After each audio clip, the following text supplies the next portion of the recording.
নমস্কার বন্ধুরা, আমি Jayati Chatterjee Manojita, neurolinguistic programming specialist, mentor, life coach.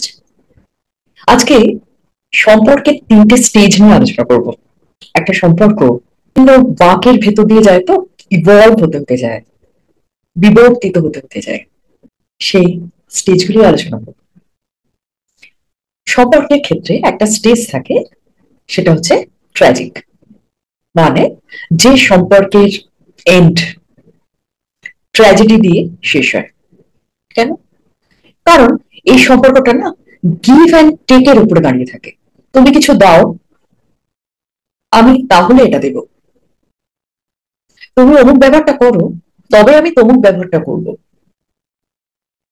তুমি আমার কথা শোনো, তাহলে আমি অমুকটা তোমায় দেব।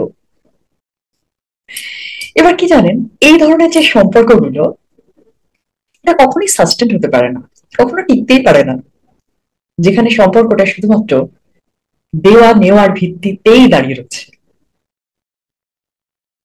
আরেক রকম সম্পর্ক হয় যেখানে লজিক ভীষণভাবে অ্যাক্টিভ। এখানে সম্পর্কে থাকা দুটো মানুষ, তারা পার্টনার, তারা নিজেদেরকে মনে করেন যে সম্পর্ক একটা যৌথ ব্যাপার।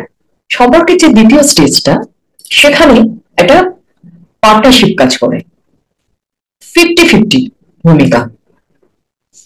দুজনেই 50-50 দেবে। সম্পর্কে 50% দায়িত্ব তোমার, 50% দায়িত্ব পার আমার, আমরা দুজনেই সমান। কিন্তু কিছুদিন পরে দেখা যায় সেখানে একটা কম্পিটিশন তৈরি হয়ে যায়। সে কম্পিটিশন, একজন হয়তো 50-র জায়গায় 51 দিয়ে ফেললেন, 51% দিয়ে ফেললেন, আর একজন দিতে পারলেন না, তিনি 49 দিলেন। সঙ্গে সঙ্গে কিন্তু সংঘাত তৈরি হবে, ইগো ক্ল্যাশ হবে। আর ঘটনাটা কি হয় জানেন, সম্পর্কের ক্ষেত্রে এই যে বলা হচ্ছে না যে আমরা সমান, আমরা এক, ব্যাপারটা কিন্তু এটা নয়। পৃথিবীর কোনো মানুষই সমান নয়, নারী পুরুষ সমান নয়, একজন পুরুষ অন্য একজন পুরুষের সঙ্গে সমান নয়, একজন নারী অন্য এক নারীর সঙ্গে সমান নয়, সমান হতেই পারেন না। কেন জানেন? প্রত্যেকটা মানুষের জীবনের গল্প আলাদা আলাদা।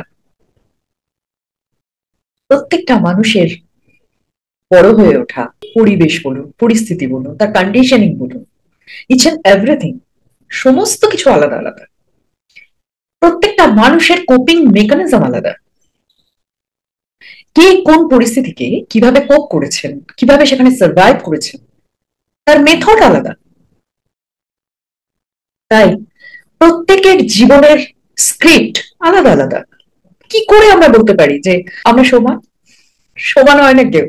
অ্যাকচুয়াল ব্যাপার হচ্ছে প্রতিটা মানুষই আলাদা আলাদা সত্তা।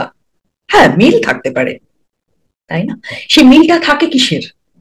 নিড, ইন্টারনাল নিডের মিল, ভ্যালুর মিল, বিলিভের মিল। মিল থাকতে পারে, হয়তো পছন্দ মিলতে পারে, ব্যবহারও মিলতে পারে, কিন্তু দুটো মানুষ কখনো এক হয় না, সমান হয় না। যে সম্পর্কের মধ্যে তৈরি হয় একটা ম্যাজিক, সম্পর্কের সব থেকে বিবর্তিত, সব থেকে সুন্দর যে স্টেজ তখনই তৈরি হয় যখন এই সত্যিটা সম্পর্কে থাকা দুটো মানুষ বুঝে যান। সেখানে তখন তৈরি হয় একটা ম্যাজিক, আসে একটা প্যাশন। আমি কিছু করছি, কিছু পাওয়ার জন্য করছি না, আমি তোমার জন্য কিছু করছি, তার বিনিময়ে আমি তোমার থেকে কিছু চাইছি না, আমার এটা করতে ভালো লাগছে, আমি তোমাকে ভালোবাসি, তাই করছি। আর সেটা উভয়ত, পার্টনারও একই কথা বলছে, পার্টনারও একই রকম মানসিকতা পোষণ করছে। ঠিক এই জায়গায় না সম্পর্কটা একটা জাদুকরী সম্পর্কে পরিণত হয়, ম্যাজিক কাজ করতে থাকে। ঠিক সেই সময় না পুরুষের পুরুষত্ব আর নারীর নারীত্ব দুটো মিলিয়ে একটা অদ্ভুত রসায়ন তৈরি হয়।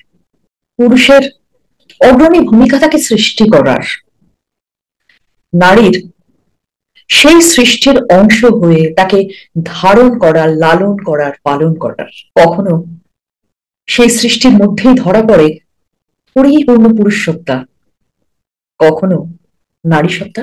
এই সম্পর্কের মধ্যে না একটা অদ্ভুত সাবলীল প্রবাহমানতা চলে, একটা অদ্ভুত ন্যাচারাল ফ্লো।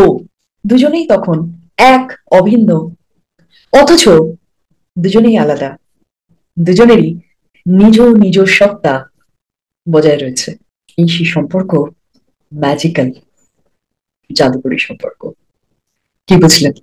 ভিডিওটা অবশ্যই লাইক করবেন, আর আমাকে ফলো করতে, আমার চ্যানেলকে সাবস্ক্রাইব করতে ভুলবেন না। ভালো থাকুন, আলোয় থাকুন, আনন্দে থাকুন, সব সময় সপরিবারে আমার প্রতিটি বন্ধু।